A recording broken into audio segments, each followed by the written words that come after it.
All right, Shalom. First and foremost, giving all praise to Yahweh Bashem Yahushai Bashem Rakakwadash.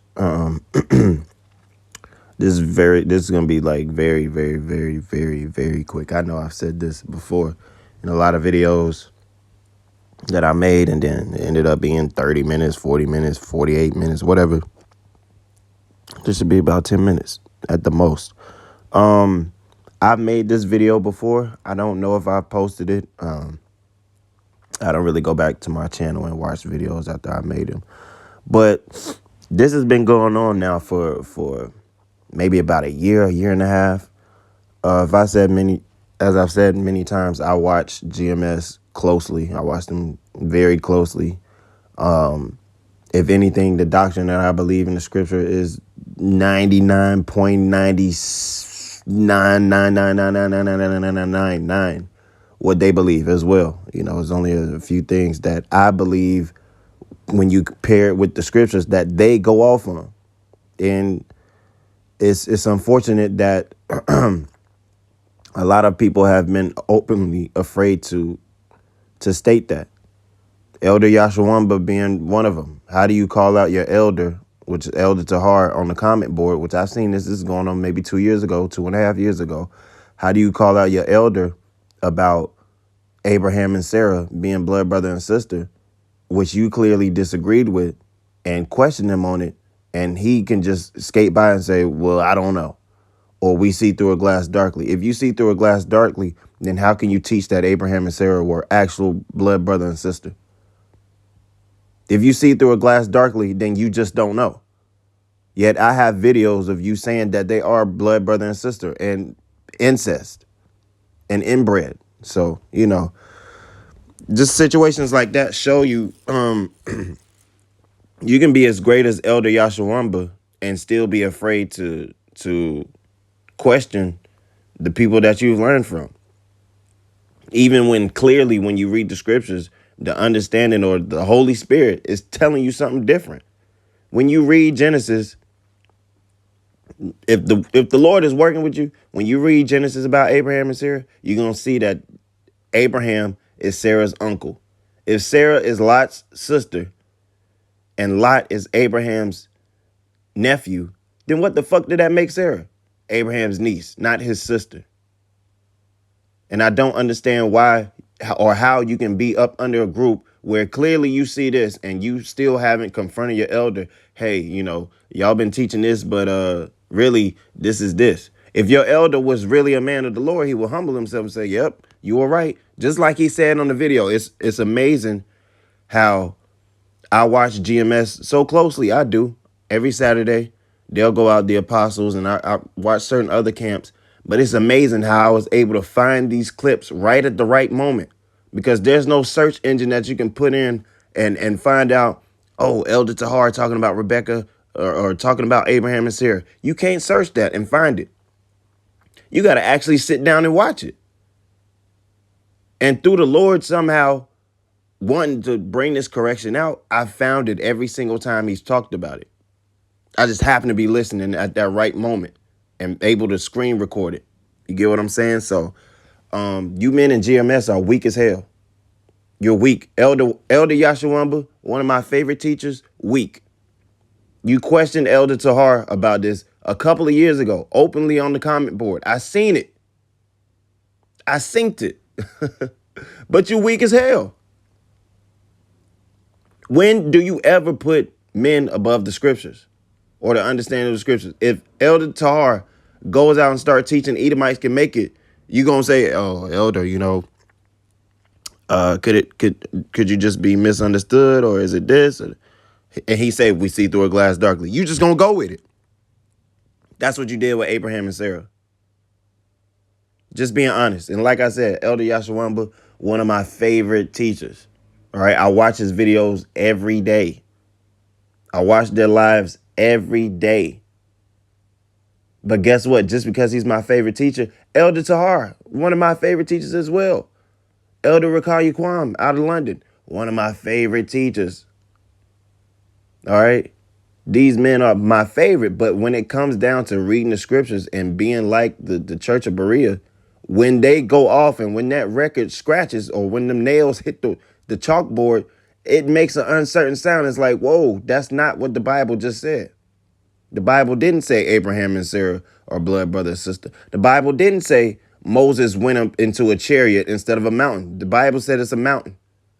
So today, the quick topic is going to be how Moses did not go into an actual chariot. Like I said, I've covered this before. I probably uploaded a video on this channel.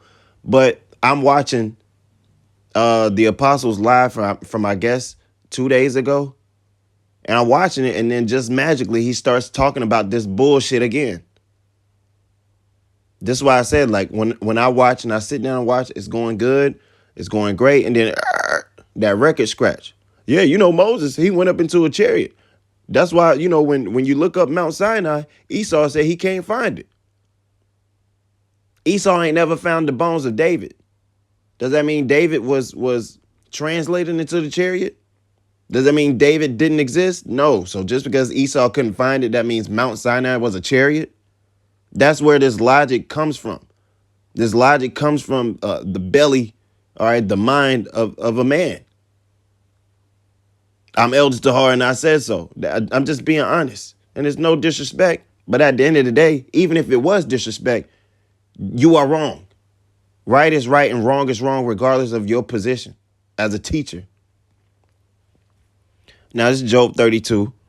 Great men are not always wise, neither do the aged understand judgment. And it sounds very basic and surface level, but, we always go into these words. Great men.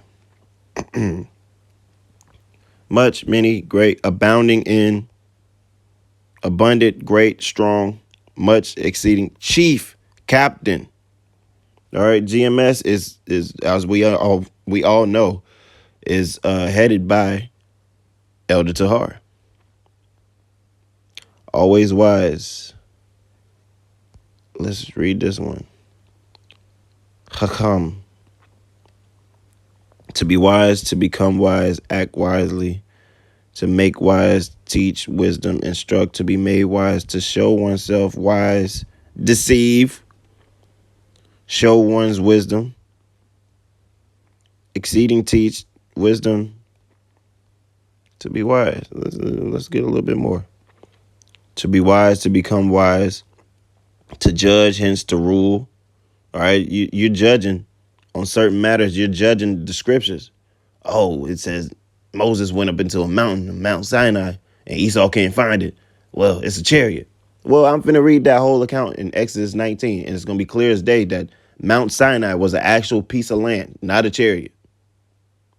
You see, when you can just cherry pick certain scriptures and you read, oh, and Moses went up on the mountain and God called out to Moses from the mountain. See, God called out to Moses from the mountain. That means God was in the mountain. It was a chariot.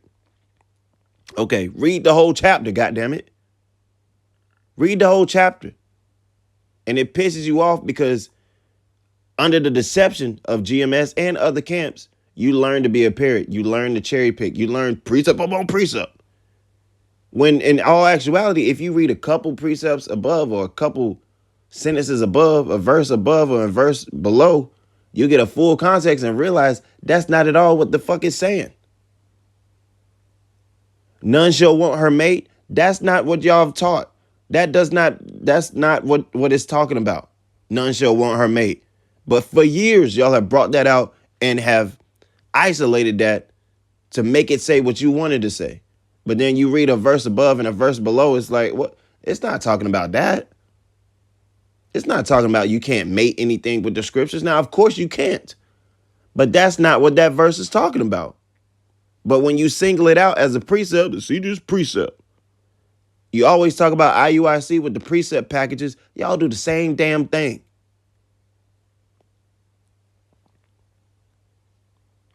Now, I've read enough on this. Let's just go and get it. I don't have to read Mashapat. I know that means judgment. Let's go to Exodus 19, man. Moses on Sinai. All right. Let's read it. Let's see if this is actually a chariot.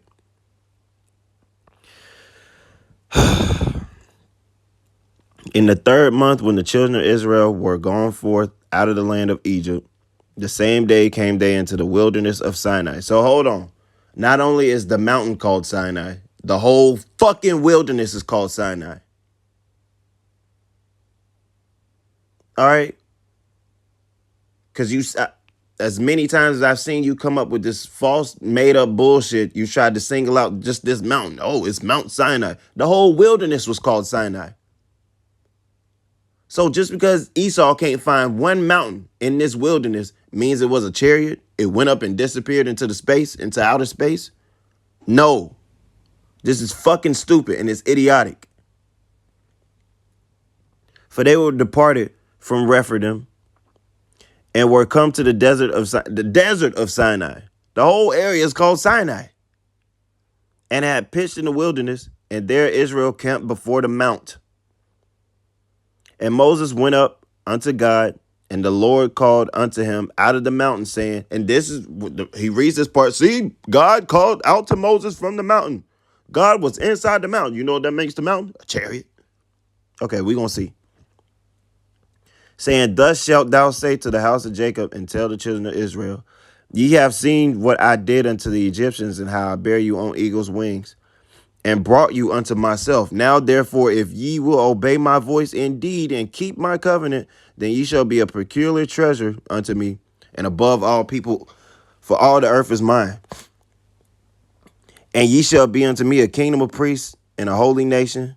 These are the words which thou shalt speak unto the children of Israel. And Moses came and called for the elders of the people, and laid before their faces all these words which the Lord commanded him.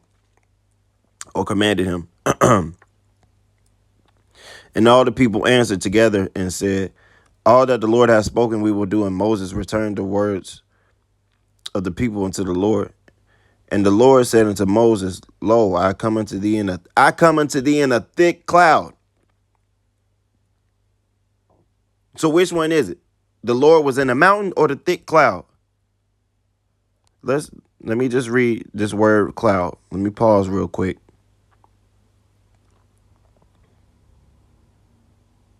None. Cloud, cloudy mass. Nimbus. Let's see what else they got. A cloud and a veiling over the heaven. Compare cloud from root to cover, to veil. A very large army is compared to a cloud. A morning cloud is used as an image of something transient. All right, so a cloud or a veiling or a covering, a cloudy mass, was upon this mountain. So all of a sudden you see cloud and mountain, right? And there's a time period in Second Ezra where, it said the Lord gave upon himself a mountain, or it looked like a mountain. It looked like a mountain that was cut out without hand. In that context, it didn't say it's an actual mountain. It said it looked like a mountain. Normally, when we see cloud and the context surrounding it suggests that this is an actual vehicle or a chariot, then that's what we're going with. So obviously, when you read right here, it says that the Lord came unto thee in a thick cloud, but I thought he was inside the mountain, inside the chariot. How is he inside the mountain and now he's in the thick cloud? Did he get out of the chariot and say, all right, now I'm getting in the thick cloud? No, this is an actual damn mountain. And we gonna watch, when you just read the whole chapter, when you read every verse, it makes fucking sense. It's going to tell you the Lord descended upon the mountain in a thick cloud. But I thought he was in the mountain. See, this is like Charlie Kirk. Charlie Kirk was just putting bullshit out there. Oh, 13%, they make up 50% of the prison population. When you actually fact check it, no, the 13% only make up 38% of the prison population. Edomites and white people make up 57% of the prison population, which is over 50%. You got to fact check what these people be saying. I'm finna get a little bit disrespectful because it pissed me off. How you been teaching for 40-something years and you just start making up shit because you don't read all of Exodus 19? You want to talk about everybody else? They can't break down the mark of the beast, right? They blaspheming the Holy Spirit. They can't. Well, you damn near on the same level. Of course, this isn't as pertinent or as important as issues leading to teaching people willingly something that's wrong, all right, or purposefully leading them astray, hiding the name of the Lord. But you, this great and mighty elder, and somebody like me, is the only one that's catching that you saying something wrong. You have hundreds of men up under you that read the scriptures every day, break it down every day, study the doctrine that you forwarded, and men like you have forwarded, and you tell men to be like the Church of Berea. Why the fuck ain't none of them GMS goofies being like the Church of Berea and correcting you on this? Because like I said, when you get to the scripture where it completely cuts this whole doctrine that it's an actual mountain, you should be a damn ashamed of yourself to just jump to that conclusion. And the Lord said unto Moses, lo, I come unto thee in a thick cloud. So now the Lord is in a thick cloud, but I thought he was in the mountain. Okay. That the people may hear when I speak with thee and believe thee forever. And Moses told the words of the people unto the Lord. And the Lord said unto Moses, go unto the people and sanctify them today and tomorrow, and let them wash their clothes and be ready against the third day. For the third day, the Lord will come down in the sight of all the people. The Lord will come down in the sight of all the people upon Mount Sinai. He's not in a mountain that's a chariot. It just said he's going to come down on the mountain, my nigga. Fuck. And thou shalt set bounds unto the people round about, saying, take heed to yourselves that ye go not up into the mount. How are these people? These people are unclean. How would they go up into a chariot? If the Lord didn't want them to get on the chariot, he wouldn't have to tell them, hey, don't come up here. This is a chariot. Matter of fact, how can you get onto a chariot? How? Either you're going to have to be translated up into it, or the chariot going to have to physically park on the ground. You get what I'm saying? If the chariot is a holy vessel, right? It's holy. The Lord wouldn't have to tell these people, hey, don't come up on here. What? This is a physical landmass, man.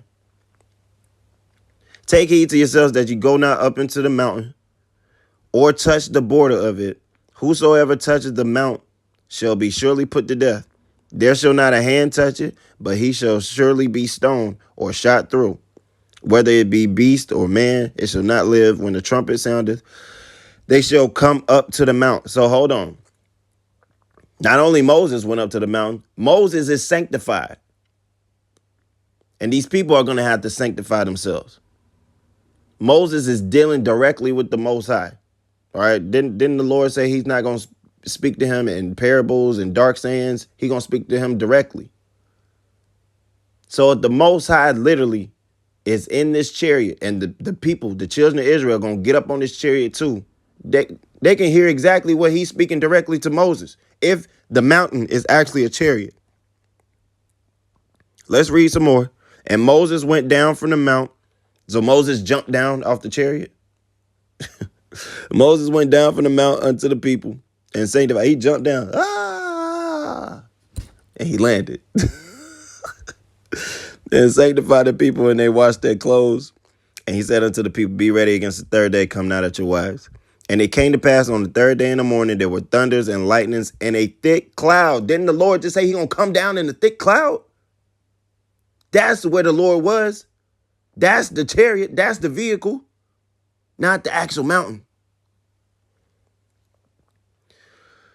And a thick cloud upon the mount, and the voice of the trumpet exceeding loud, so that all the people that was in the camp trembled. And Moses brought forth the people out of the camp to meet with God, and they stood at the nether part of the mount. And Mount Sinai was altogether on a smoke. The Lord said he's going to come down in a thick cloud. Is the smoke because the Lord descended upon it in fire. The Lord descended upon Mount Sinai. The Lord was not inside Mount Sinai, and there's a cockpit and goddamn and a windshield, and he got joysticks and autopilot. He pressed the button, then some of the dirt wiped away from the mountain. You can see, oh, there's the Lord inside. It's a chariot. No, what the fuck are you talking about? You making shit up. And the smoke thereof ascended as the smoke of a furnace, and the whole mountain quaked greatly. And when the voice of the trumpet sounded long and waxed louder and louder, Moses spake, and God answered him by a voice. And the Lord came. Oh my God. And the Lord came down upon Mount Sinai, on the top of the mount. But I thought the Lord was inside the mountain because the mountain is a chariot. Then what did Elder Tahar say? The Lord called out from Mount Sinai. See, see, it's a chariot. The Lord was inside the mountain. What did the Bible say? I'm going to come down in a thick cloud upon the mountain. I'm going to descend upon the mountain in a thick cloud, in a smoke. That's what the Bible said. Fuck what Elder Tahar said on this. Straight like that. I don't give no fuck. I don't care. And people, obviously his zombies, y'all don't care enough to correct this man. Like I said, I'm being borderline disrespectful because it is disrespectful. For you to just say, well, shit, I'm Elder Tahar. I can just make some shit up. And the Lord came down upon Mount Sinai on the top of the mount, and the Lord called Moses up to the top of the mountain. And Moses went up. And the Lord said unto Moses, go down, charge the people, lest they break through unto the Lord to gaze, and many of them perish. So hold on, the chariot don't have some type of boundary system or cloaking device or like force field. Is that what the Lord said? Hey, look, all y'all niggas is on this chariot. Go down and tell them people that's at the bottom of this chariot, don't come up any closer, because they're going to break through. I won't be able to stop them. It's a mountain. The Lord is on top of the mountain in a thick cloud, in a chariot, which is smoke. All right. In a covering, a veiling of the mountain. And he tells Moses, go down to the bottom and tell them niggas just to stay at that part of the mountain. Because if they see all this shit, they're going to come up here and try to see it, and they're going to die. That's what's happening. The mountain itself, how the fuck could the children of Israel how you going to jump on a mountain? Please tell me that. Or how you going to jump on a chariot? A chariot floats, a chariot flies. So the Lord parked the chariot. He set it down. All right. In autopilot mode and disguised it as a mountain. And then he said, I'm in the mountain. I'm inside. I'm in the driver's seat. But also I'm going to come down in a thick cloud on top of the mountain too. I'm bringing another chariot. What is this? You always claim other people try to go too deep. This is not that deep, man. It was a physical landmass mountain. And the Lord came down upon it in a chariot. It's not that deep, but you want to make it seem deep. You accuse other people of doing the same thing that you do. Your elders didn't teach this. But in order to appear some type of way, I'm Elder Tahar, I can just make some shit up. I'm deep. Now, you know what? How about this? Mount Sinai was actually a chariot. I remember when you first brought this bullshit out, I said, hell no. Because I've read this. So I went back over and over and over again and checked like the Church of Berea and find out that you were not telling the truth. Or you're just sincerely misunderstood or misguided on this subject. It is not an actual chariot, a vehicle. That is a mountain, my nigga. And Moses said unto the Lord, the people cannot come up. Said unto the Lord, the people cannot come up to Mount Sinai, for thou chargest us, saying, set bounds upon. So Moses, hold on. Chariots are already sanctified.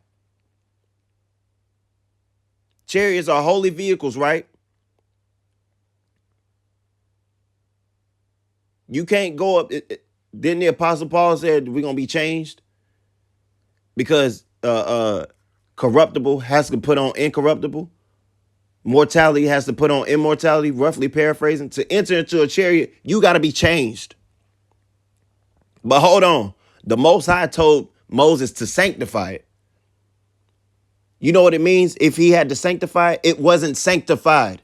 It wasn't holy. It's just land, nigga. Put bounds around the mountain and sanctify it. This is why I said you stopping at one scripture and you making up a doctrine and you twisting and turning the understanding for your own benefit. It's clear as day if you read the whole chapter of Exodus 19 that this is actually a mountain, a hill, a landmass. Let's read verse 23 again. And Moses said unto the Lord, the people cannot come up to Mount Sinai, for thou chargest us, saying, set bounds about the mount. So what did Moses do? He got some barriers, some street signs, or some rocks, and started building around the chariot. Said, no, you niggas can't come over here. And sanctify it. Let's look at this word sanctify. Because this is some bullshit, man. Kodash, we know this word. To consecrate, sanctify, prepare, dedicate, to be hallowed, to be holy, be sanctified, be separate, set apart, consecrate, to be hallowed, consecrate, tabooed, to show oneself sacred or majestic, to be honored, be treated as sacred, to be holy, to be set apart as sacred, consecrate, dedicate, to observe as holy, keep sacred, to honor as sacred, hallow, to consecrate, to be consecrated, dedicated, to set apart, devote, consecrate, to regard or treat as sacred or hallow, to consecrate, to keep oneself apart, to cause himself to be hallowed of God, to be observed as holy, to consecrate oneself. Let's go. To be pure, clean, use of physical purity and cleanliness. To be holy, sacred, use of a man who devotes himself to any God and therefore accounts himself more holy than common people. I am holy unto thee, using of those who are consecrated by touching sacred things. Use of things destined for holy worship. To regard, Moses had to make, if Mount Sinai was an actual chariot, Moses had to sanctify it. How about that? How about that? So by your doctrine, chariots are no longer holy. They have to be made holy first by Moses. Jesus Christ, man. This is bullshit. And I'm the only person on YouTube saying that you going off by this. Nobody else is, and I brought this to attention of other people. Nobody else is saying nothing about it. I've questioned Elder Yashawamba about this. Why do you ignore this? I understand you're under the banner of GMS. Is GMS more important than the word of Yahweh and Yahweh Shai? Is it? If GMS goes off, is it not the duty of GMS members to self-police themselves and say, oh, we need to fix this part of the doctrine? Are y'all too above the doctrine? Come on, man. This is some bullshit. And the Lord said unto him, away, get thee down, and thou shalt come up, thou and Aaron with thee. But let not the priests and the people break through to come up unto the Lord, lest he break forth upon them. So Moses went down unto the people and spake to them. I mean, come on, man. I said all I need to say. I said this video gonna be 10 minutes. It's probably like 15, 20, maybe. I don't know. But yeah, this is bullshit. All right, this is a flat out lie, a bold-faced lie. This is bullshit. Horse shit.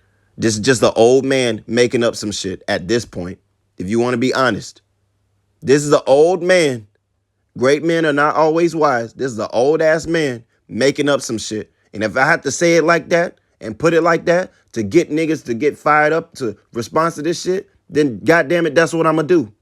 Why the fuck are you niggas that follow this man let him say this bullshit when clearly when you read the entire chapter, it's not a mountain. It's not a actual chariot. It's a mountain, a physical landmass.